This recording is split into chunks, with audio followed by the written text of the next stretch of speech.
We are on the verge of disaster. The number of hospitalizations and deaths has increased dramatically, including among doctors. Russia is well into its fourth wave of the coronavirus pandemic. But Moscow is unwilling to put the country in lockdown. Add to that low adherence to hygiene rules, and Russia recently recorded 1,000 deaths over 24 hours due to COVID, a record. That's despite the country's vaccine Sputnik being the first to be registered for use in any nation. But Russia's population is among the most vaccine skeptical in the world. Welcome, I'm Ben Fazul. The World Health Organization hasn't approved it yet. Still, mounting evidence from Russia and many other countries suggests the Sputnik vaccine is safe and effective. Moscow is struggling to meet global orders, but it has other worries on its hands, as Yuri Resheto reports. Ambulances are common enough on the streets of Moscow. But in the past few weeks, they are everywhere.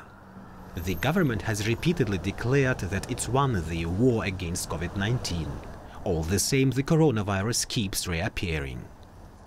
Russia has been firmly in the grip of a fourth wave of the coronavirus for weeks.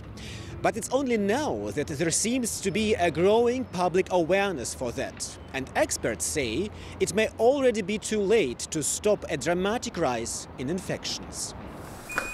Hardly a day goes by without a new record being broken. The number of deaths is rising relentlessly. Some 8,000 coronavirus patients are in intensive care.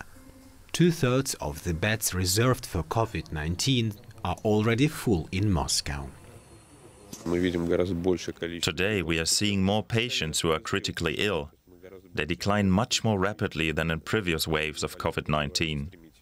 It used to take 2 weeks and sometimes longer for patients to become critical. Now it's only 3 to 4 days. Experts say one reason for the rapid spread of the Delta variant is that not enough Russians are getting vaccinated. Just under 1/3 of the population is fully immunized. Some Russians prefer to pay for a fake vaccination passport. They cost around 70 euros, says this woman, who prefers to remain anonymous. It's easy to get them online and in person. She transferred money to someone promising to send her a digital vaccination certificate. She's afraid of side effects from the vaccines. She doesn't believe being unvaccinated makes her a danger to others. She says anyone who wants to can get vaccinated. And she insists that if you are not sick and stick to the rules on public transport, no one needs to worry. But that is exactly the problem. Hardly anyone actually follows the hygiene rules or wears a mask in public. Many Russians have stopped believing official information about the coronavirus. The authorities have become hostage to their own propaganda. At first, they said it wasn't that bad. They said, we can do this. Then they said, we have beaten the virus. Now, Russians are tired of hearing about coronavirus and act like children. They think if they hide, it won't find them. It's not because they're stupid, it's how they deal with it. Moscow is planning to offer free testing. But the authorities aren't convinced that mandatory vaccinations and a national lockdown are the way to end the pandemic. Mario Cazzola is an honorary professor of respiratory medicine. Why aren't Russians rushing to get their homegrown vaccine, do you think? I think that is misinformation all over the world about COVID, about vaccines and so on. The problem is that in Russia, only a low percentage of the population has been vaccinated when compared with Western Europe countries or US or Canada. And likely this is a big issue that we must consider. And this is also a surprise because they have Sputnik vaccine that was the first vaccine for COVID approved in the world. It was in August of last year. But although this, we can read at least that only a small percentage, as I said before, of the population has been vaccinated or accepted to be vaccinated. Can you set the record straight as far as how effective and safe this vaccine in particular is, considering it hasn't yet been approved by the WHO? This is because although they have published in important journals, in Lancet, to be honest, the trial, the results of the trial, they still are not offering all data. Mm-hmm.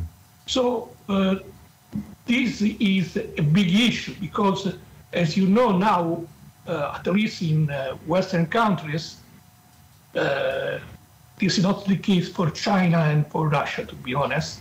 Yeah. We can get results from all trials and analyze with post-hoc analysis and so on.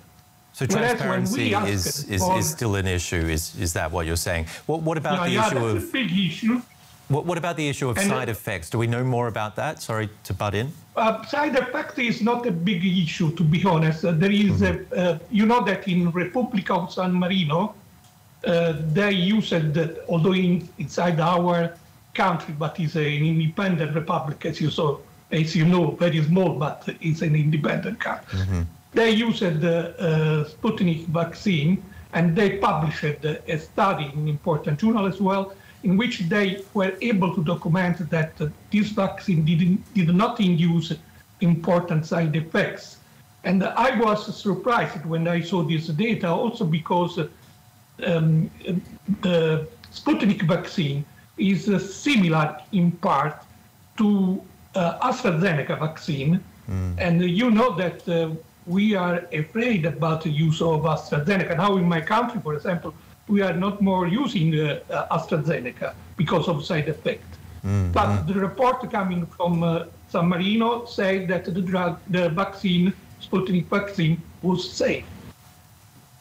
And Mario, researchers have been working on Sputnik Light. What is that and how could it help?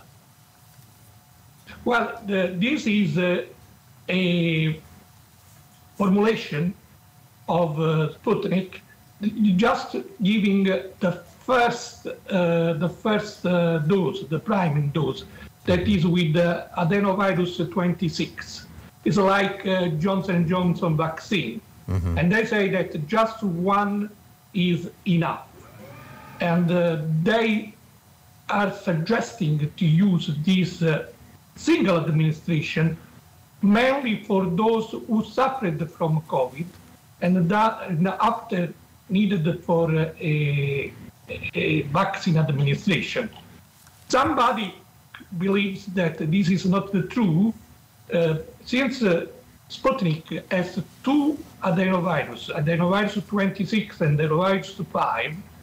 They believe that since adenovirus 5 is volatile and is difficult to prepare, for them it's easier just to prepare the 26 adenovirus administration. Okay, we'll have to leave it there, Mario. I don't know if this is true or not. Thank you very much for joining us today. It's that part of the show where our science correspondent Derek Williams answers your questions, this time on COVID-19 therapeutics. When can we expect new drugs to help treat patients with COVID-19? Throughout the pandemic, a lot of healthcare and industry experts have complained that governments have been just too focused on vaccine development, so COVID-19 prevention, and not enough on developing effective treatments for people who already have the disease. And over 20 months into the pandemic, there's still just a handful of drugs that are widely used to treat patients, despite the pressing medical need. With stumbling vaccine distribution in many places, millions more people are going to contract COVID-19 in the near future. And when they do, we need to have more effective ways of treating them, preferably at home, before the disease is able to spiral out of control and send them to the hospital. The biggest hopes are being placed in what are called antivirals, which are drugs that generally work by interfering with virus replication in the body. So basically, they're supposed to help keep an infection from getting any worse.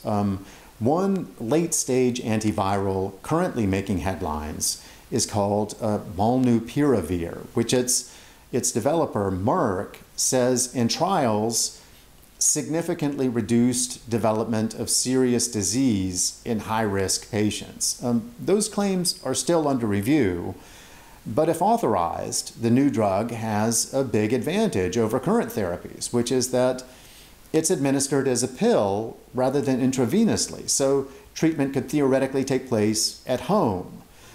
Several other antivirals with promise are also pretty far down the pipeline, but it takes time to ramp up production of any new medication. So even if approvals come fast, any mass deployments, I think, certainly on a global scale, remain at best a medium-term goal. And just briefly, there's hope for yet another vaccine in a late-stage trial. The French company Valneva says its COVID shot is just as good, if not better, than AstraZeneca's jab, with fewer adverse side effects.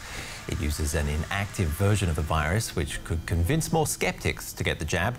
That is, once approved, which could come by the end of the year or early next year.